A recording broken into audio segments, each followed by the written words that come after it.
All right, guys, what's up? Welcome back. We got a lot to talk about in terms of Call of Duty Black Ops 7 because Charlie Intel went on a rampage. Every single tweet that you're going to see today is from yours truly, Charlie Intel, and we got a lot to talk about. All right, so strap in, leave a like if you enjoy the video, subscribe if you're new. Let's talk about a lot of stuff. Breaking, Treyarch confirmed to us in an exclusive interview they have canceled some big brand collab skins for Black Ops 7 after community feedback.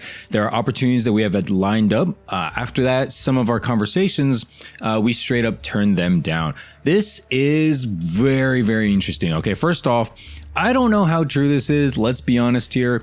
I think it's definitely possible. I think given the opportunity, you know, I can't really see Activision being like, oh, free money or like lots of money. Like, I'm good. I can't really see that, you know, as a real possibility. But at the same time, let's be honest here. Battlefield 6 is a game that exists. Battlefield 6 is a game that is pretty grounded. And if you took any second of a look at the likes and dislikes ratio on the trailers of these two games, you'll see that a lot of the fan base, I don't know, likes Battlefield 6, right? A lot of people, surprise, aren't the biggest fans of Black Ops 7 and Black Ops 6 by default too. And so, yeah, it's definitely possible that they had a lot of stuff planned. Who knows? You know, it could be like even goofier than Beavis and Butthead. But for the most part, this is good news. I'm not going to come out here and be like a pretend hate channel or anything like that. Like when it's good news, I will say what it is. And, you know, whether or not you want to say like, oh, it's because of Battlefield 6, it's because of this, it's because of that, it doesn't matter. They're making the change.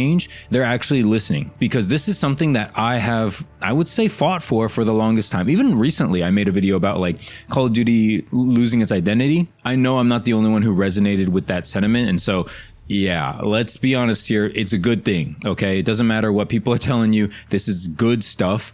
And so I'm fine with it. You know, I'm fine with it. I think that the backlash was deserved, and I think making those modified changes and not including big brand collab skins, yeah, it's going to cost Activision a pretty dollar, but guess what? You're going to get the sentiment of the community back. You're going to earn goodwill back, and I think that's definitely more important this day and age. Next up, again from Charlie Intel, Black Ops 7 Season 1 content offering will be the biggest season of content ever, Treyarch tells us, with post-launch having quote-unquote a ton of content. So I think it's making damn certain no one can do any kind of math and think that we did not absolutely bring it. I think this is good, and I actually do believe this one a lot more so than the skins thing. Again, for the skins thing, we'll have to wait and see. You know, they say that they're always, you know, monitoring the skin situation and stuff like that, but you know what? Maybe when Black Ops 7 doesn't sell super high, guess what they're going to start pulling out of the store in like Season 3 or something like that. You know, maybe they're going to try to make some money back in this live service game. So I don't want to full on say like, oh, we're saved, you know, no goofy skins, because you never really know with these guys, dude. These guys will do anything and they'll say anything for a quick dollar, right? You really can't trust them. But in regards to this, having a ton of content post-launch, I think it's about damn time. I don't think that Black Ops 6 was anywhere near the realm of like what we're supposed to be getting. I think it was actually embarrassing how little we got. Yeah, I can't wrap my head around how embarrassing that was. I mean, if you want to compare it to Modern Warfare 3, like a game that came out before Black Ops 6, like it's just night and day difference. And what Call of Duty is basically proclaiming here is that they're going to take it back to how it was in Modern Warfare 3. However, that being said, the problem with this, and this is actually leads into another article, so I'll just go ahead and skip to that one right now, which is that Treyarch told us that they wanted to do Black Ops 6 and Black Ops 7 since the development of both games back in 2020. Keep in mind, this is before Black Ops Cold War. So evidently they told Activision in 2020 that they wanted to do BO6 and BO7 back to back. Very interesting as to why, because obviously they probably had to figure that there's going to be some kind of franchise fatigue. There already is in Call of Duty every single year. Even when you bounce back from Black Ops to Modern Warfare series, there's always some kind of fatigue of like, oh, it's the same guns, it's the same maps, and you know, everyone's complaining about the matchmaking again and again, disbanding lobbies,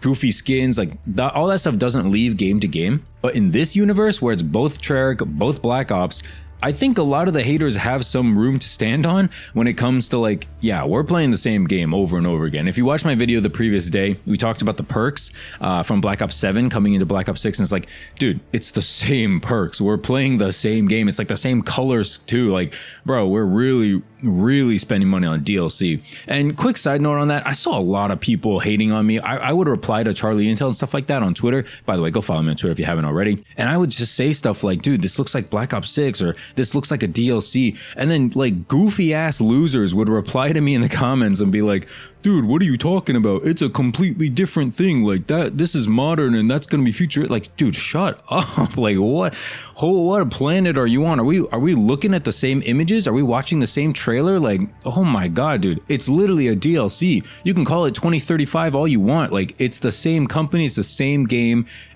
Some of the characters are, I'm pretty sure, even the same. Like it's, yeah, dude, like let's be honest here. Okay. It's the same game. No matter if it's like way better, way worse, it's the same game. It's the same game at the base level. Anyway, I don't want to get into like a huge rant about that. I think that the franchise fatigue thing is a real thing. Okay. And Treyarch, they did actually admit that they do worry about players being fatigued by 2 Black Ops games back to back. And they're just trying to say like, oh, we're going to make sure it's a 2035 game and all the cool stuff, deep progression, loads of content. Dude, it's the same game. Okay, let's just be honest here. It's not fatigued from Black Ops or Call of Duty or anything like that. We're fatigued by the skill-based matchmaking. We're fatigued by goofy skins, and we're fatigued by like a lot of other stuff. This is why people want Black Ops 2 remastered back. This is why people want like Black Ops 1, Modern Warfare 2 remastered, because when we played those games, we had an enjoyable time. It don't matter if you bring those games back, bring those maps back, like you're plaguing the game with this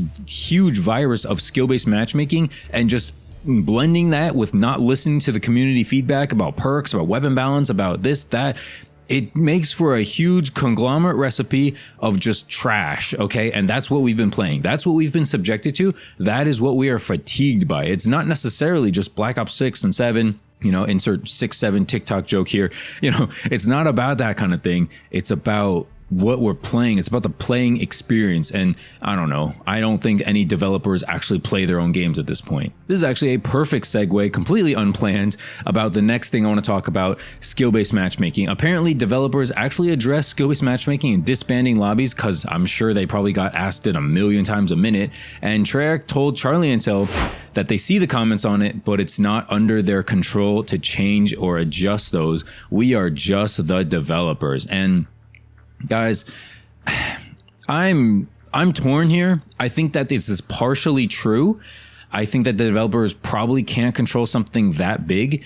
I am surprised if they can't control it, that they're willing to just kind of push the blame to the boogeyman of like Activision executives and Activision like overlords. I'm surprised that they can kind of just push that blame, because I don't know, if you're Activision, aren't you going to realize like, oh, people aren't going to be mad devs anymore. They're going to be mad at me. Maybe I shouldn't let them say, you know, XYZ about me. Like, I don't know, maybe that makes too much sense, but I think that this is partially true. I think that there's definitely something that they can do or implement or say as to like how the matchmaking works or how the disbanding lobbies work, because the way it's phrased right now is just like, oh, all they do is like put their hands in the air and they're just like, oh, it's not my fault. Like, you know, I just work here. Like, I don't actually control anything. And it's like, great, you know, but that's not fixing my problem. You know, it's like if you go to a restaurant, it's like, hey, you know, my steak is rare, I wanted it medium. And then the waiter's just like, hey, I just work here. You know, you got to talk to the chef. It's like, thanks for like pointing me to the right direction, but you're not solving my steak problem. And in the same case here, you're not solving my gaming problem, right? I'm still getting, you know, bent over by the skill-based matchmaking every single game because I'm not using a meta weapon, or because I take like 2 weeks off Call of Duty because I have something called, I don't know, a life. It's really rough out here when you don't play this game 8 hours a day. You don't stream this game 5 hours a day, make 5 videos a day.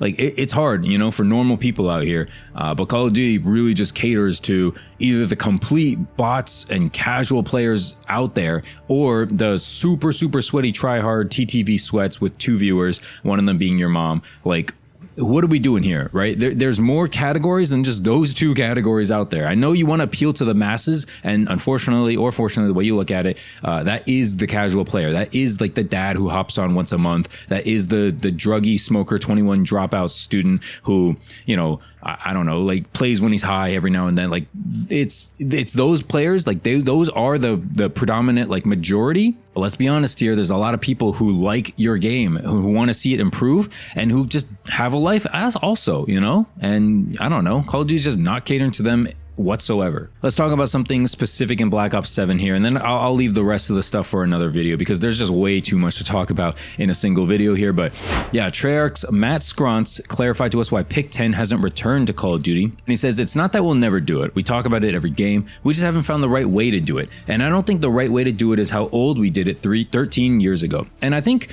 this is good. And I think the reason why this is good is because he's actually addressing stuff. I like this guy, Matt Scrontz, okay? I actually respect him for addressing a lot of the main things. Like, I'm sure he's probably the one who's talking about skill-based matchmaking, you know, when developers were asked before. Like, this guy actually cares about the community, right? When's the last time you heard from a community manager in the world of Call of Duty?